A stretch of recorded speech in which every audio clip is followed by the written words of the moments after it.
It is often said that certain moments etch themselves so deeply into our memory that they never truly fade away. They linger like quiet shadows, silent, persistent, always there in the background.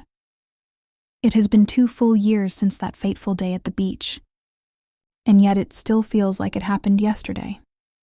That single afternoon completely changed the direction of my life. What was supposed to be a simple, relaxing mother-son beach trip turned into something far more profound and emotionally complicated than I ever anticipated.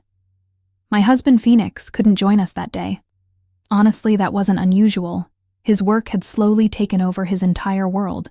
Weekends, holidays, family time, they all took a back seat. Over the years, I had learned to accept this loneliness, but that particular Saturday felt different, heavier, more painful.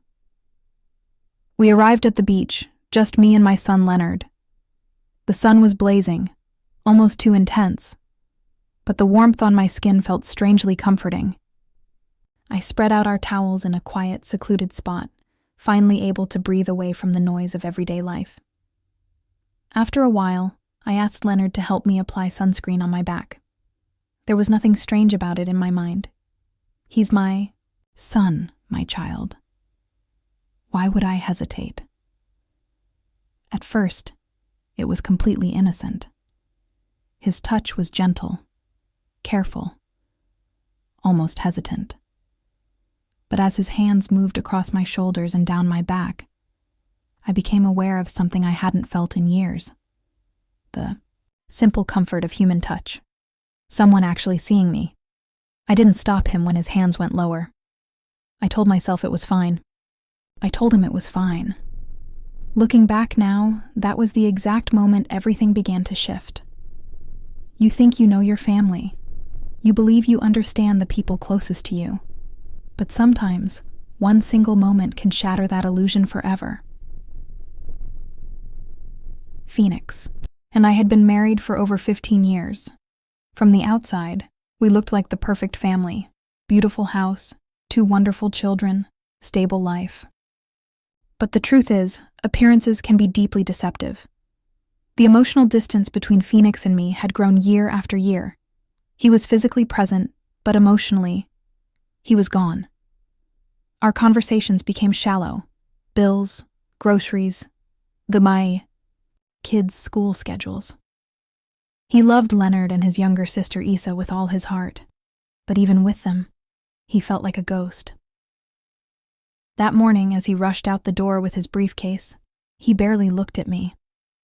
Just a quick, "Sorry Freya, work emergency," and a kiss on Issa's head. I just nodded, like I always did. My throat felt tight, but I swallowed it down. Leonard was 16 at the time, tall, quiet, with the same deep brown eyes as his father, but a much softer, gentler presence. When I told him it would just be the 2 of us, he simply shrugged, grabbed the beach bags, and got in the car. No complaints. He had grown used to his father's absences. The drive to the beach was long and quiet. I found myself lost in memories, the way Phoenix and I used to laugh during late-night movies, the spontaneous weekend drives, the way he used to look at me like I was his entire world. Those days felt like another lifetime. When we finally arrived, Leonard helped me set everything up. We talked a little, nothing deep at first, just light conversation. But for the first time in a long time, I felt truly heard. As I lay there under the sun, I asked him to apply the sunscreen again. His hands were warm, steady, and surprisingly soothing. I closed my eyes and, for a few peaceful minutes, let myself relax completely. It had been so long since anyone had touched me with care. After that day, something quietly changed between us, not in a dramatic way, but in small, meaningful ways. Leonard started spending more time with me. He would sit in the kitchen while I cooked, ask how my day was, actually listen. He stopped wearing his headphones around the house. He looked at me differently. Not like a burden, but like someone who mattered. Phoenix remained completely unaware. He would come home exhausted, kiss my cheek out of habit, and disappear into his phone or the TV. I became invisible again. Late at night, lying next to my sleeping husband, my mind would drift to Leonard, not with guilt, but with a strange sense of gratitude. He was filling an emotional void I hadn't even realized was so deep. The following weekend, with Phoenix away on a work trip, I suggested we go back to the beach. Just the two of us again. Leonard agreed immediately. This time, the drive felt different. There was a new kind of closeness. We talked about school, his dreams, his fears, things he had never opened up about before. I shared some of my own struggles, how lonely I had felt for years. He listened. Really listened. That afternoon, while rinsing off the sand under the outdoor showers, we had one of the most honest conversations of my life. Standing there, water falling around us, I felt safe enough to admit how invisible I had become in my own marriage. Leonard didn't judge. He just understood. From that day forward, our bond deepened in a way I never expected. He became my confidant, my emotional anchor. We started watching movies together again, late-night talks, cooking side by side. He made me feel seen, valued, and less alone. But deep down, I knew this closeness was becoming unbalanced. I was leaning on him too heavily. A 16-year-old boy should not have to carry his mother's emotional burdens. I felt guilty. I felt ashamed.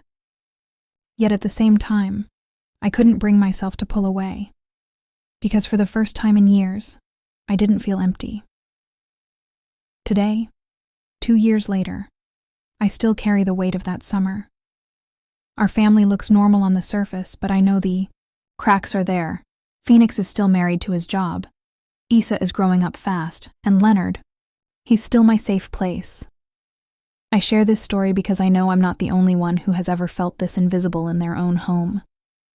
Loneliness can make us do things, or allow things, we never thought we would.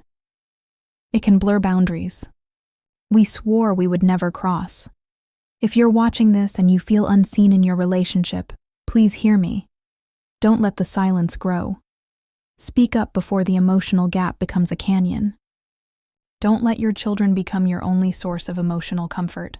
It's not fair to them, and it's not fair to you. I'm still figuring this out. I'm still trying to find balance. Some days are better than others.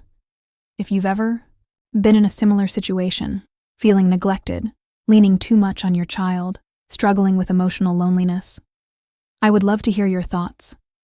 Drop them in the comments. Your words might help someone who's silently going through the same thing. Thank you for listening to my story. If it resonated with you, please like, share, and subscribe. It means more than you know. Stay connected with the people you love before it's too late.